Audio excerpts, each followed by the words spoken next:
Today we're trying every method of making mashed potatoes to see which one is the best. Starting with the easiest of the bunch, microwave mashed potato. Now for all these methods, we're gonna be scoring them on 3 factors. Number 1, the texture of the mashed potato. Number 2, the taste. And finally, the difficulty level. So let's give this method a taste. It's not bad. The texture's okay, it's a little bit gluggy. It's seasoned decently, which is nice. For texture, it gets a 4. Taste, a 6. And of course, for difficulty level, has to be a 10 out of 10. For the second way, we're gonna follow this tutorial by Epicurious, which claims to be the best mashed potatoes you've ever tasted. Now I wanna see whether that's true, and it's gonna be using a potato masher. So let's see how that goes. So for all these experiments, I'm gonna be using the exact same type of potatoes, but now... Let's talk about peeling potatoes, and one of my biggest chef peeves is how people peel potatoes. They sit there and they go like this.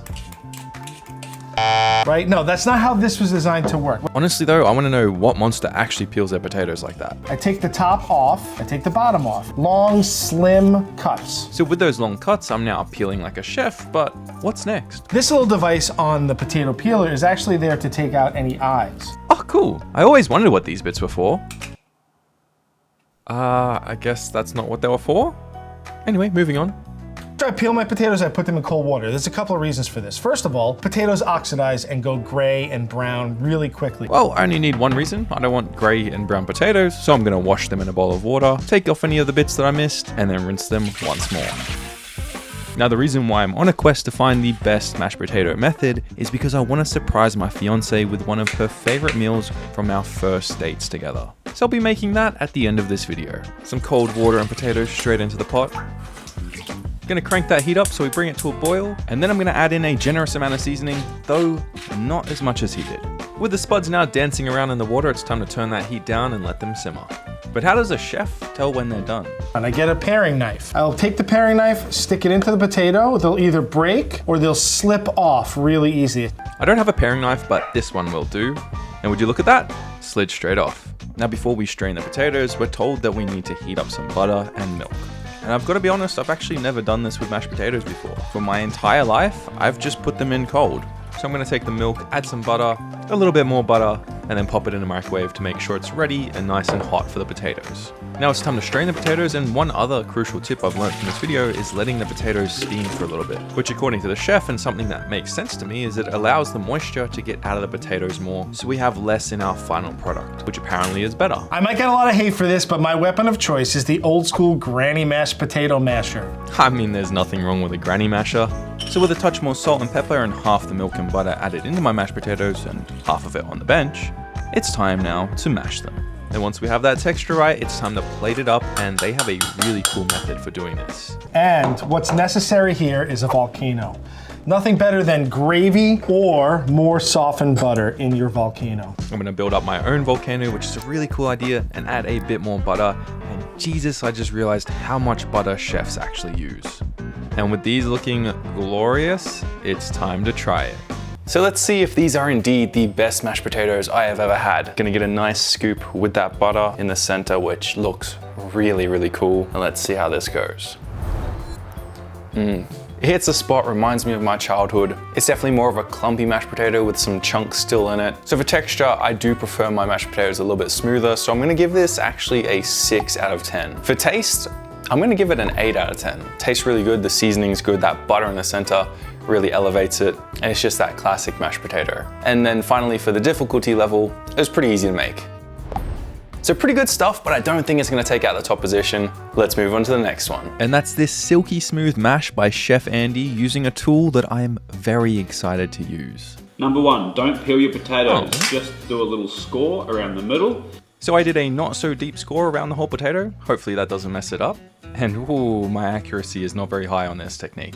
And then just like the first method, we're gonna put it into cold water with a fair bit of seasoning.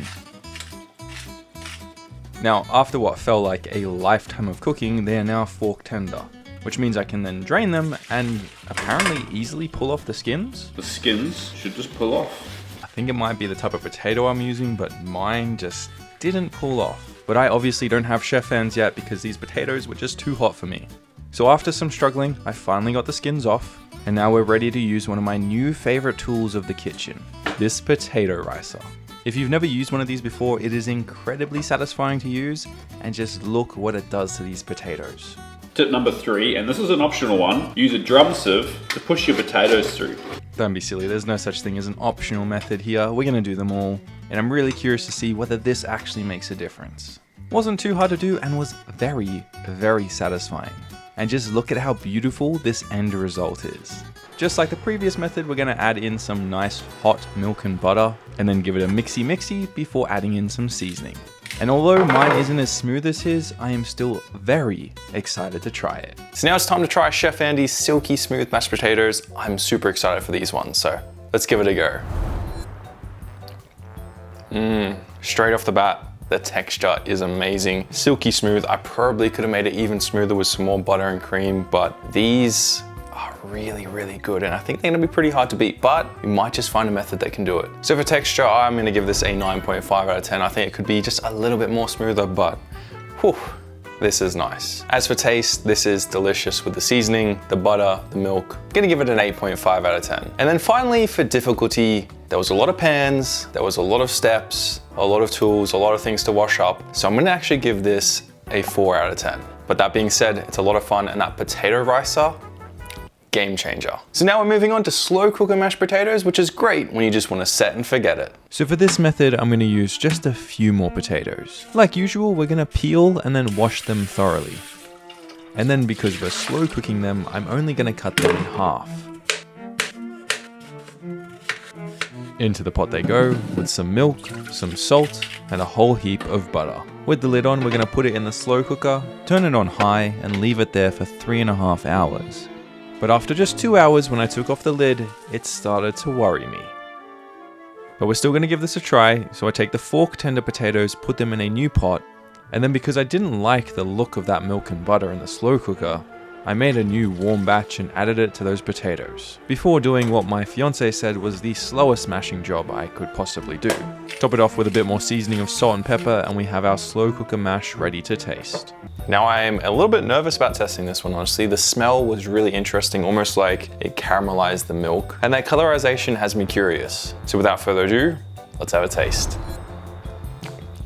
Yeah, not bad. You do pick up a lot of the hints of that caramelization. Again, that could have just been the milk I was using, but it really gives a completely different taste. Not sure if I'm a fan of it, honestly, compared to the other methods, but it is kind of interesting. So for this one, for taste, I'm gonna give it a 5 out of 10. I just don't love how that milk turned out. For texture, it gets a solid 8. Those potatoes are really easy to mash up. And then for difficulty level, I'm gonna give it a 9 out of 10. It was very easy to do. Just put everything into that slow cooker and then mash it up at the end. So all in all, not too bad, but not my favorite method. Did you ever wonder why mashed potatoes are better in restaurants? It's because they don't boil. So next up, we're doing baked mashed potatoes. Now I'm gonna start by washing these potatoes with a dedicated toothbrush. Now I say dedicated toothbrush because one day my fiance decided to use my brand new toothbrush to clean the sink, all because it wasn't in its right spot. But the thing is, she didn't tell me she did this until she saw me brushing my teeth. So now we have dedicated toothbrushes for specific jobs, but I still love her. Once they're nice and clean, I'm gonna pop them on a lined baking tray and then chuck them in the oven at 180 degrees Celsius for around 45 to 50 minutes. Basically until they're fork tender. Once they're done, we'll bring them out of the oven, cut them open, and then spoon their guts into the potato ricer to finish them off. From there, we'll add in our hot milk and butter with some seasoning, mix that all up, and we have our baked mashed potatoes ready to try. I'm curious though whether this will actually make a difference. So let's see how this one tastes.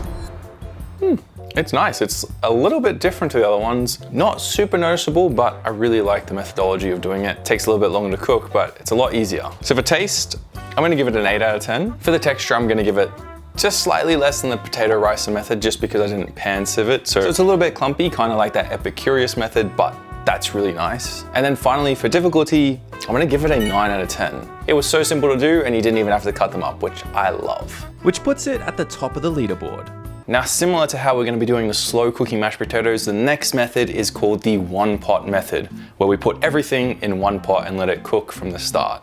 So I'm gonna add into the one pot my already washed and chopped potatoes, some salt for seasoning, then the milk and butter.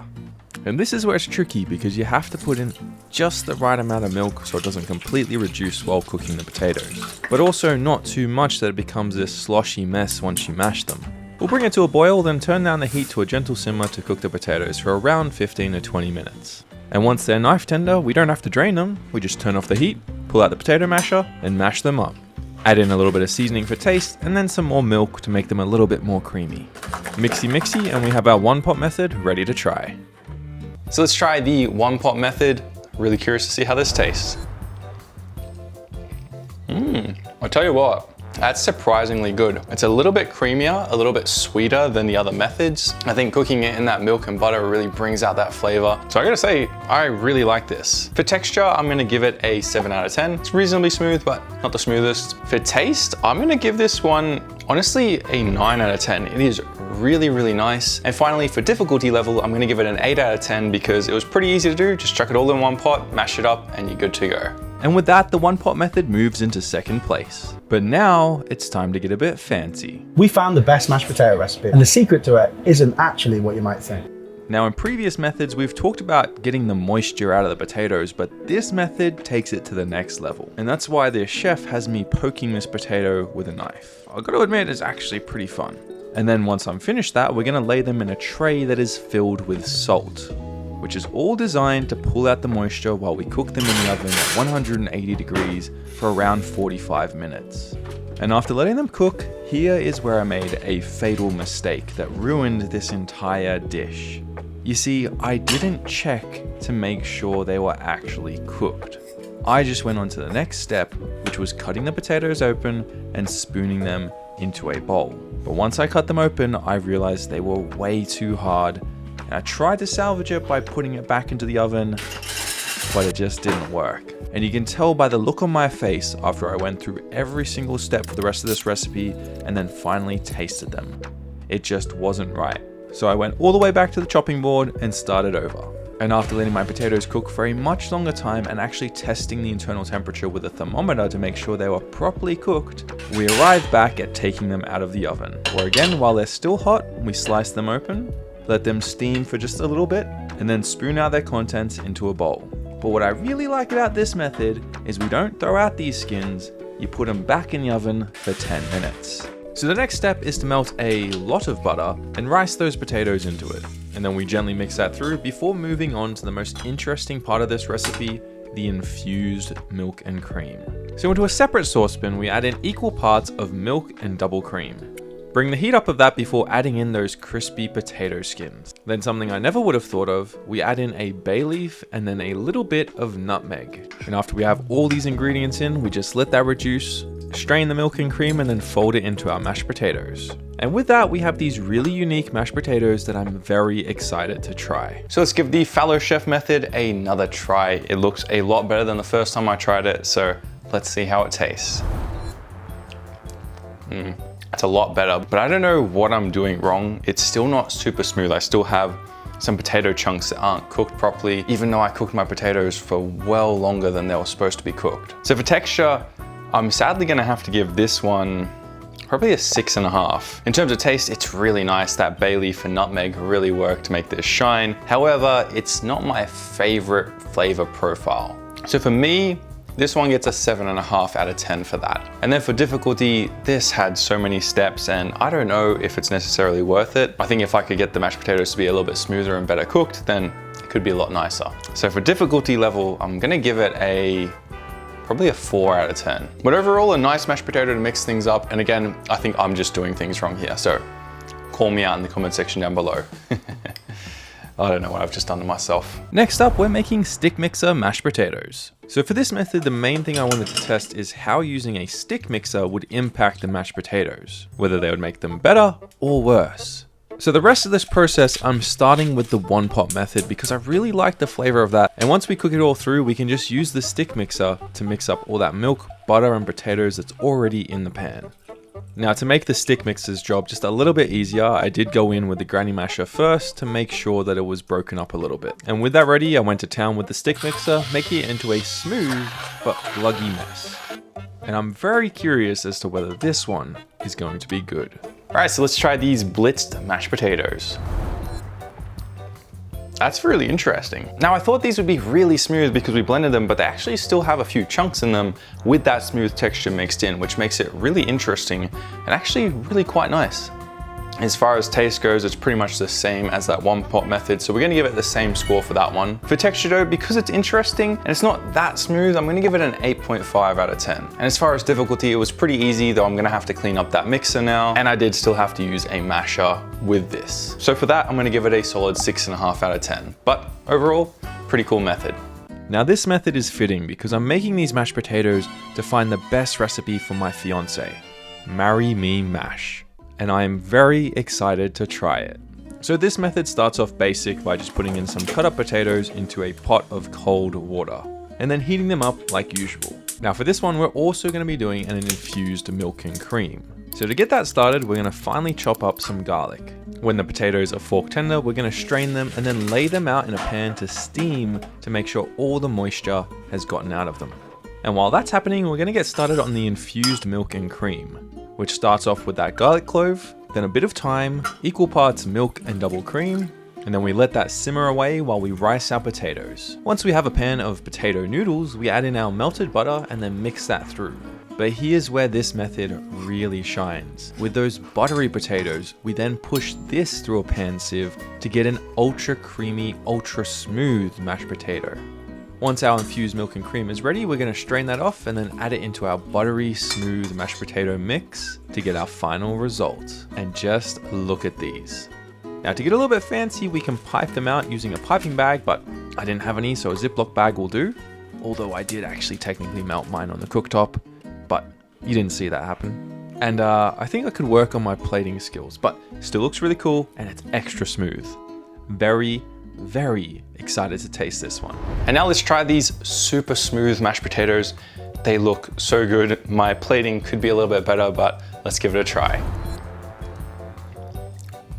Wow, the flavor on this Marry Me mash is incredible. So for texture, I think I'm gonna give it a 10 out of 10. For flavor, gonna be a 9.5 out of 10. These were just really nice. That infused milk and cream is just amazing. And finally, for difficulty level, it has to be probably a 3 out of 10. This took a lot of effort to do, but it was a lot of fun and I think well worth it. So after going through all those mashed potato methods, I think there is one clear winner that deserves to be on the plate that I serve to my fiance. And that of course is Marry Me Mash.